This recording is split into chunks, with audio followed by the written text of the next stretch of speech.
Welcome to Seeker Challenge Daily Reading with She the Seeker Ministries, where we equip women to sit at the feet of Jesus.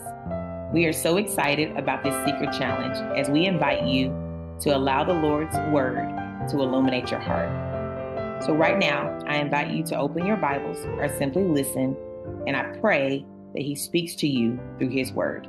Here's today's reading. Today's reading will be 1 Samuel 9 through 12 from the New International Version. There was a Benjaminite, a man of standing, whose name was Kish, son of Abel, the son of Zeror, and son of Bechorath, and son of Aphathath of Benjamin. Kish had a son as handsome a young man as could be found anywhere in Israel, and he was a head taller than anyone else. Now the donkeys belonging to Saul's father Kish were lost. And Kish said to his son Saul, "Take one of the servants with you and go and look for the donkeys." So he passed through the hill country of Ephraim and through the area around Shalisha, but then did not find them. They went on into the district of Shalem, but the donkeys were not there. Then he passed through the territory of Benjamin, but they did not find them. When they reached the district of Zuph, Saul said to the servant who was with him, "Come, let's go back. My father will stop thinking about the donkeys and start worrying about us." But the servant replied, "Look, in this town there is a man of God. He is highly respected, and everything he says comes true. Let's go there now. Perhaps he will tell us what way to take." Saul said to his servant, "If we go, what can we give the man? The food in our sack is gone. We have no gift to take to the man of God. What do we have?" The servant answered him again. "Look," he said, "I have a quarter of shekel of silver. I will give it to the man of God so that he will tell us what way to take." Formerly in Israel, if someone went to the choir of God, they would say, "Come, let us go to the seer," because the prophet of today used to be called a seer. "Good," Saul said to his servant. "Come, let's go." So they set out for the town where the man of God was. As they were going up the hill to the town, they met some young women coming out to draw water, and they asked them, "Is the seer here?" "He is," they answered. "He's ahead of you. Hurry now. He has just come to our town today, for the people have a sacrifice at the high place. As soon as you enter the town, you will find him before he goes up to the high place to eat. The people will not begin eating until he comes, because he must bless the sacrifice. Afterward, those who are invited will eat. Go up now, you shall find him about this time." They went up to the town, and as they were entering it, there was Samuel coming toward them on his way up to the high place. Now the day before Saul came, the Lord had revealed this to Samuel. "About this time tomorrow I will send you a man from the land of Benjamin. Anoint him ruler over my people, Israel. He will deliver them from the hand of the Philistines. I have looked on my people, for their cry has reached me." When Samuel caught sight of Saul, the Lord said to him, "This is the man I spoke to you about. He will govern my people." Saul approached Samuel in the gateway and asked, "Would you please tell me where the seer's house is?" "I am the seer," Samuel replied. "Go up ahead of me to the high place, for today you are to eat with me, and in the morning I will send you on your way and will tell you all that is in your heart. As for the donkeys you lost 3 days ago, do not worry about them. They have been found. And to whom is all the desire of Israel turned, if not to you and your whole family line?" Saul answered, "But am I not a Benjaminite from the smallest tribe of Israel? And is not my clan the least of all the clans of the tribe of Benjamin? Why do you say such a thing to me?" Then Samuel brought Saul and his servant into the hall and seated them at the head of those who were invited, about 30 in number. Saul said to the cook, "Bring the piece of meat I gave you, the one I told you to lay aside." So the cook took up the thigh with what was on it and set it in front of Saul. Samuel said, "Here is what has been kept for you. Eat, because it was set aside for you for this occasion from the time I said I have invited guests." And Saul dined with Samuel that day. After they came down from the high place to the town, Samuel talked with Saul on the roof of his house. They rose about daybreak, and Samuel called to Saul on the roof, "Get ready, I will send you on your way."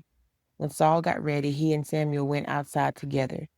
As they were going down to the edge of the town, Samuel said to Saul, "Tell the servant to go on ahead of us." And the servant did so. "But you stay here for a while, so that I may give you a message from God." Then Samuel took a flask of olive oil and poured it on Saul's head and kissed him, saying, Has not the Lord anointed you ruler over his inheritance? When you leave me today, you will meet two men near Rachel's tomb, Azazel, on the border of Benjamin. They will say to you, The donkeys you set out to look for have been found. And now your father has stopped thinking about them and is worried about you. He is asking, What shall I do about my son? Then you will go on from there until you reach the great tree of Tabar. Three men going up to worship God at Bethel will meet you there. One will be carrying 3 young goats, another 3 loaves of bread, and another skin of wine. They will greet you and offer you 2 loaves of bread, which you will accept from them.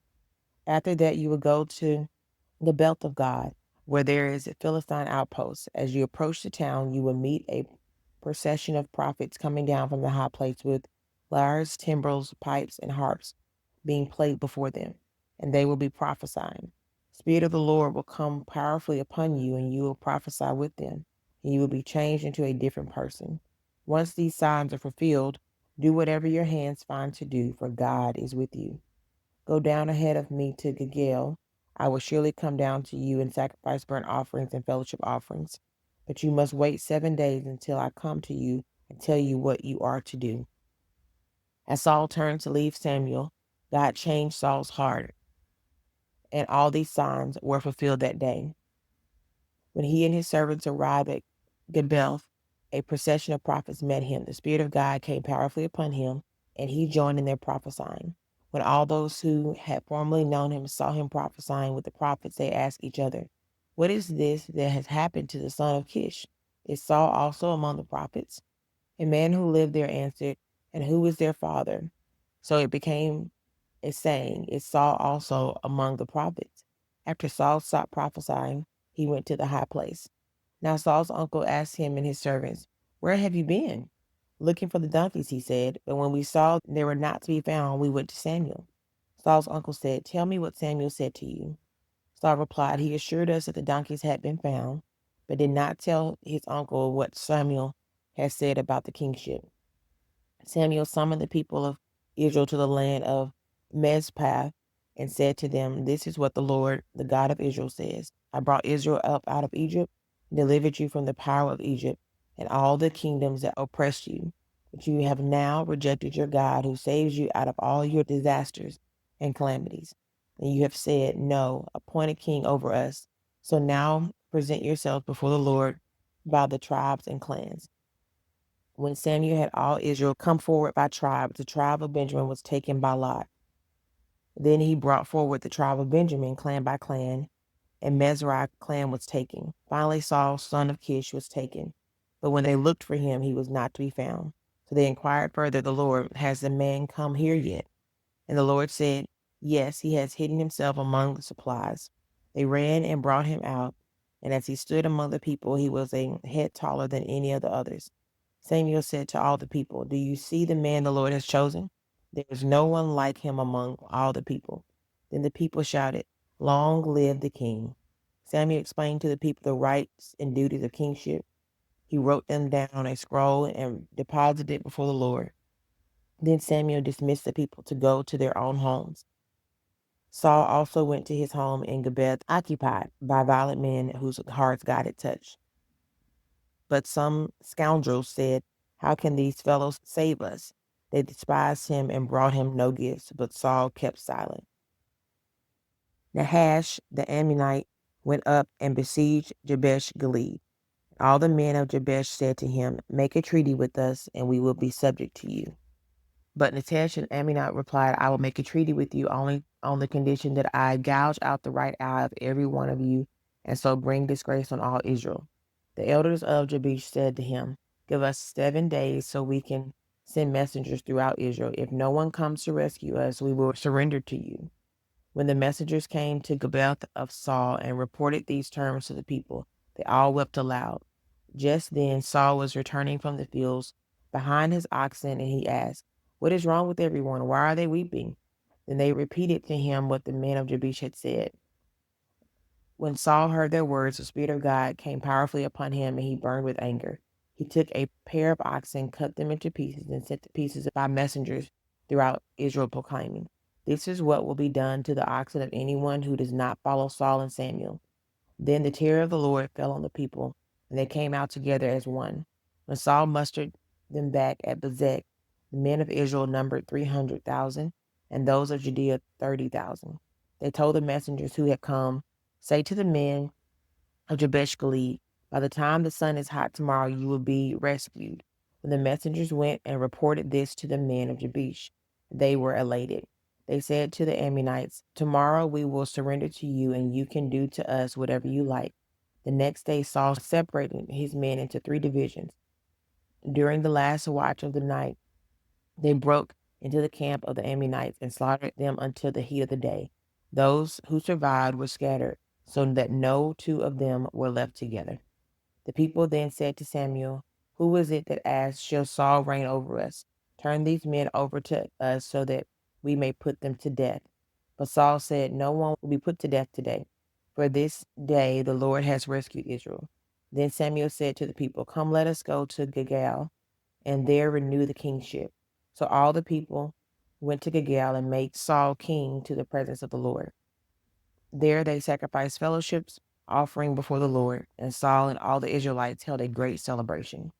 Samuel said to all Israel, "I have listened to everything you said to me, and I have set a king over you. Now you have a king as your leader. As for me, I am old and gray, and my sons are here with you. I have been your leader from my youth until this day. Here I said, 'Testify against me in the presence of the Lord and this anointed. Whose ox have I taken? Whom have I cheated? Whom have I oppressed? For whose hand have I accepted a bribe to make me shut my eyes? If I have done any of these things, I will make it right.' 'You have not cheated or oppressed us,' they replied. 'You have not taken anything from anyone's hand.' Samuel said to them, 'The Lord is witness against you, and also his anointed is witness this day, that you have not found anything in my hands.' 'He is witness,' they said. Then Samuel said to the people, 'It is the Lord who appointed Moses and Aaron and brought your ancestors up out of Egypt. Now then, stand here, because I'm going to confront you with evidence before the Lord as to all the righteous acts performed by the Lord for you and your ancestors.' After Jacob entered Egypt, they cried to the Lord for help, and the Lord sent Moses and Aaron, who brought your ancestors out of Egypt and settled them to this place.